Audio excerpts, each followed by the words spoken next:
Making a video game is hard, especially if you're a solo developer or a small team working on a medium to large scale project like an ARPG. Heck, even making a small scale project with a small team is challenging, and if we're really being honest, I've worked on large teams too, on some truly big budget titles, and in many ways those can be even more challenging than the small scale projects, but for very different reasons.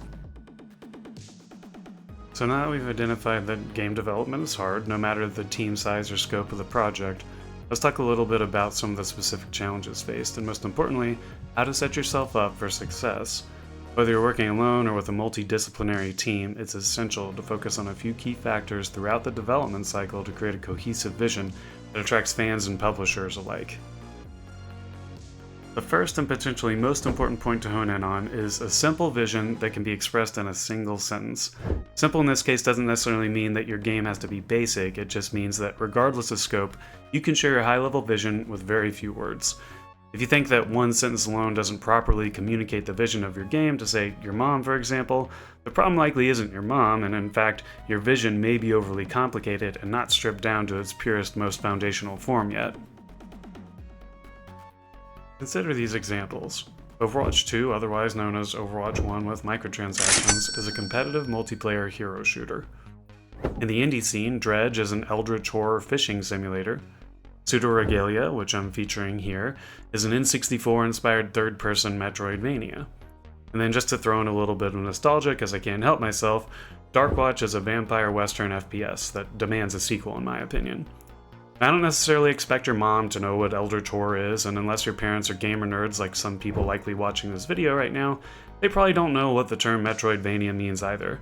But that's okay, because you know what that means and you're able to sum up the vision in so few words. Therefore, if anyone wants to dive deeper, it just makes it that much easier for you to do so. Eevee, by comparison, is an HD 2D action-adventure game, and even though the HD 2D label is technically owned by Square Enix and used in titles like Octopath Traveler, I'm only leveraging the terminology to paint a clear picture for people who are already familiar with the game industry nomenclature.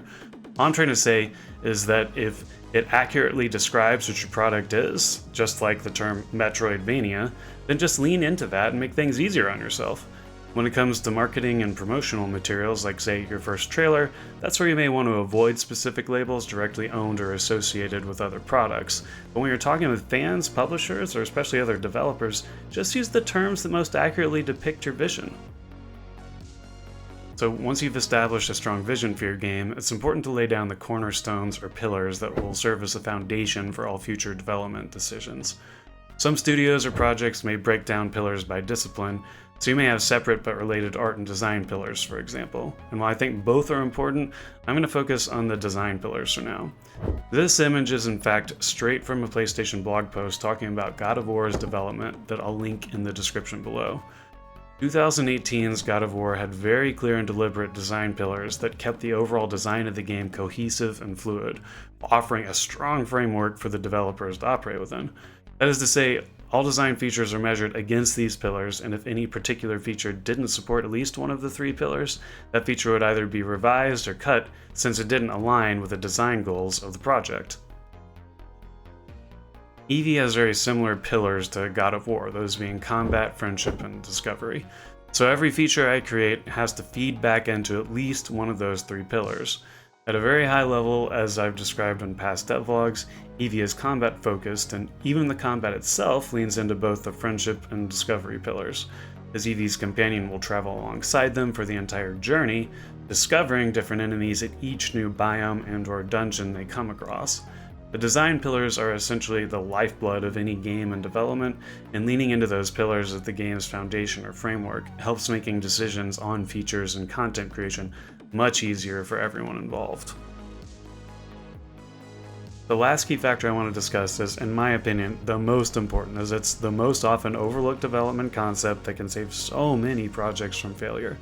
And yes, I know I already said that the singular cohesive vision was the most important, but unless you have unlimited time or resources, this is at least on par with that first point. It may sound simple when I say it, but it's surprising how often it's ignored, and that is, set yourself and your project up for success, otherwise known as scope management. It's easy to start with a vision for a project and get this really clear picture, Then you start developing against your design pillars, but before you know it, you've dedicated yourself to an art style or world setting that's more challenging or time-consuming than you originally thought.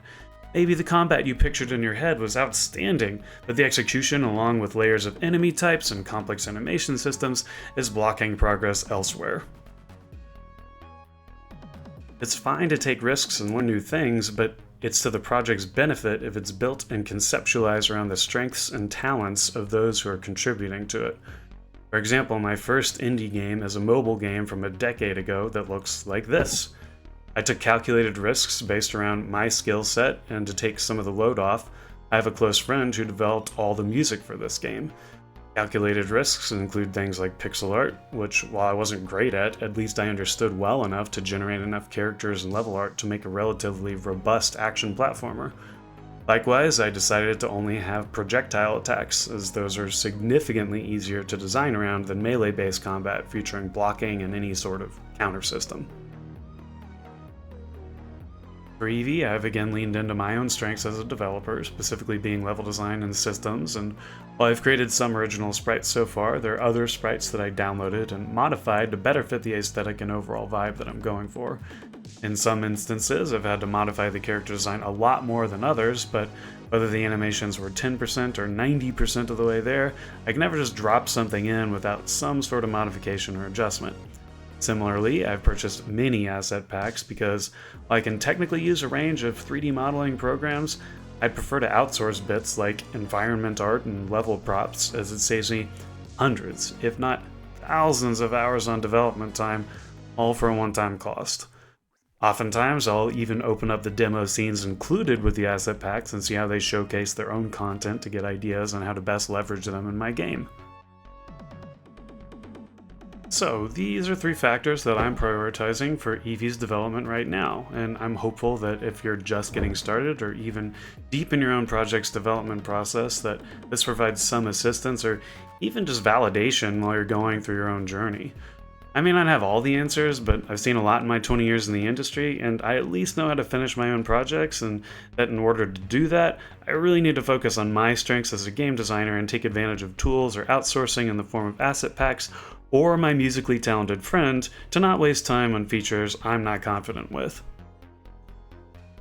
If Eevee is of interest to you, please feel free to hop on over to my Steam page and wishlist it. Otherwise, I hope that you found this devlog interesting, and I'm hopeful to see you again in the next one.